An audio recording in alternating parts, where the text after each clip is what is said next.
Wayanad Pookode veterinary college വിദ്യാർത്ഥി J സിദ്ധാർത്ഥന്റെ മരണത്തെക്കുറിച്ച് അന്വേഷിക്കാൻ ഗവർണർ നിയോഗിച്ച അന്വേഷണ കമ്മീഷൻ റിപ്പോർട്ട് രാജ്ഭവന് കൈമാറി.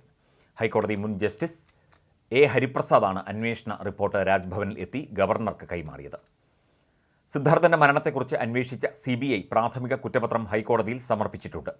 ഇതിന് പിന്നാലെയാണ് അന്വേഷണ കമ്മീഷൻ ഗവർണർക്ക് ഇന്ന് റിപ്പോർട്ട് നൽകിയത്. സിദ്ധാർത്ഥന്റെ മരണത്തിൽ വൈസ് ചാൻസലർ MR ശശീന്ദ്രനാഥിൻ്റെ വീഴ്ച ഗുരുതരമാണെന്ന് അന്വേഷണ കമ്മീഷൻ റിപ്പോർട്ടിൽ കണ്ടെത്തലുണ്ട് എന്നാണ് സൂചന. VC സമയബന്ധിതമായി നടപടിയെടുത്തില്ല, വിഷയത്തിൽ ഇടപെട്ടില്ല. കോളേജിലെ വിദ്യാർത്ഥികളുടെ കാര്യത്തിൽ വൈസ് ചാൻസലർ വേണ്ടത്ര ശ്രദ്ധ ചെലുത്തിയില്ല എന്നും കുറ്റപ്പെടുത്തലുണ്ട്. സിദ്ധാർത്ഥൻ്റെ മരണത്തിന് പിന്നാലെ VCയെ ഗവർണർ പുറത്താക്കിയിരുന്നു. മാർച്ചിലാണ് ഹൈക്കോടതി മുൻ ജഡ്ജി ജസ്റ്റിസ് എ ഹരിപ്രസാദിനെ അന്വേഷണ കമ്മീഷനായി ചാൻസലർ കൂടിയായ ഗവർണർ നിയമിച്ചത്. ജുഡീഷ്യൽ കമ്മീഷനെ നിയോഗിക്കാനായി ഹൈക്കോടതി ചീഫ് ജസ്റ്റിസിന് ഗവർണർ കത്തയക്കുകയായിരുന്നു. ഇതേ തുടർന്ന് വിരമിച്ച ജഡ്ജിമാരുടെ പേരുകൾ കോടതി ഗവർണർക്ക് കൈമാറി. ഇവരിൽ നിന്നാണ് ജസ്റ്റിസ് ഹരിപ്രസാദിനെ അന്വേഷണ കമ്മീഷനായി ഗവർണർ തെരഞ്ഞെടുത്തത്. വെറ്റിനറി സർവകലാശാല വൈസ് ചാൻസലർ, ഡീൻ, സിദ്ധാർത്ഥൻ്റെ രക്ഷിതാക്കൾ, സഹപാഠികൾ, അധ്യാപകർ, പ്രതിപട്ടികയിലുള്ള 2 വിദ്യാർത്ഥികളുടെ രക്ഷിതാക്കൾ എന്നിവർ ഉൾപ്പെടെ 29 പേരിൽ നിന്ന് കമ്മീഷൻ മൊഴിയെടുത്തിരുന്നു. സംഭവം തടയുന്നതിൽ വൈസ് ചാൻസലറുടെ ഭാഗത്തുനിന്ന് ഉണ്ടായ വീഴ്ചയും ക്യാമ്പസിൻ്റെയും ഹോസ്റ്റലിൻ്റെയും പ്രവർത്തനത്തിൽ അധികൃതരുടെ ഭാഗത്തുനിന്ന് ഉണ്ടായ വീഴ്ചകളെക്കുറിച്ചും കമ്മീഷൻ അന്വേഷിച്ചു. ഭാവിയിൽ ഇത്തരം സാഹചര്യം ആവർത്തിക്കാതിരിക്കാനുള്ള നടപടികളും കമ്മീഷൻ ശുപാർശ ചെയ്യും. 2024 ഫെബ്രുവരി 18-നാണ് സിദ്ധാർത്ഥനെ ഹോസ്റ്റലിലെ കുളിമുറിയിൽ തൂങ്ങി മരിച്ച നിലയിൽ കണ്ടെത്തിയത്.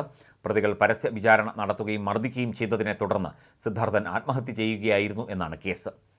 ഇങ്ങനെയാണ് CBIയുടെ പ്രാഥമിക കുറ്റപത്രത്തിലും പറഞ്ഞിരിക്കുന്നത്.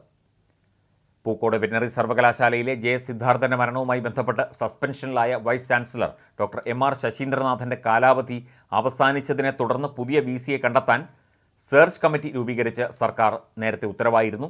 സാങ്കേതിക സർവകലാശാലയിൽ ഗവർണർ രൂപീകരിച്ച സെർച്ച് കമ്മിറ്റിക്ക് സമാന്തരമായി മറ്റൊരു കമ്മിറ്റി രൂപീകരിച്ചതിന് സമാനമായിട്ടാണ് സർക്കാരിൻ്റെ പുതിയ ഉത്തരവ്. മൃഗസംരക്ഷണ വകുപ്പാണ് കമ്മിറ്റി രൂപീകരിച്ച് ഉത്തരവിറക്കിയത്. സർവകലാശാല നിയമത്തിലുള്ള ഗവർണറുടെ പ്രതിനിധിയെ ഒഴിവാക്കിയാണ് സർക്കാരിൻ്റെ ഉത്തരവ്. നിയമത്തിൽ നിന്ന് വ്യത്യസ്തമായി സർവകലാശാലയുടെയും ഉന്നത വിദ്യാഭ്യാസ കൗൺസിലിൻ്റെയും പ്രതിനിധികളെ സർക്കാർ കമ്മിറ്റിയിൽ ഉൾക്കൊള്ളിച്ചിട്ടുണ്ട്. കമ്മിറ്റി അംഗങ്ങളുടെ പേരുകൾ പ്രത്യേക ഉത്തരവായി പിന്നീട് തീരുമാനിക്കും.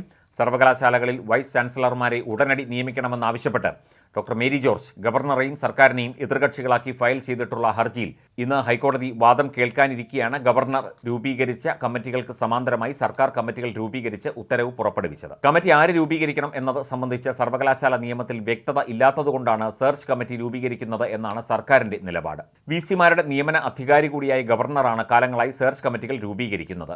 ഗവർണറുടെ കാലാവധി സെപ്റ്റംബറിൽ അവസാനിക്കാനിരിക്കെയാണ് സർക്കാരിൻ്റെ ഈ നീക്കം എന്നതും ശ്രദ്ധേയമാണ്.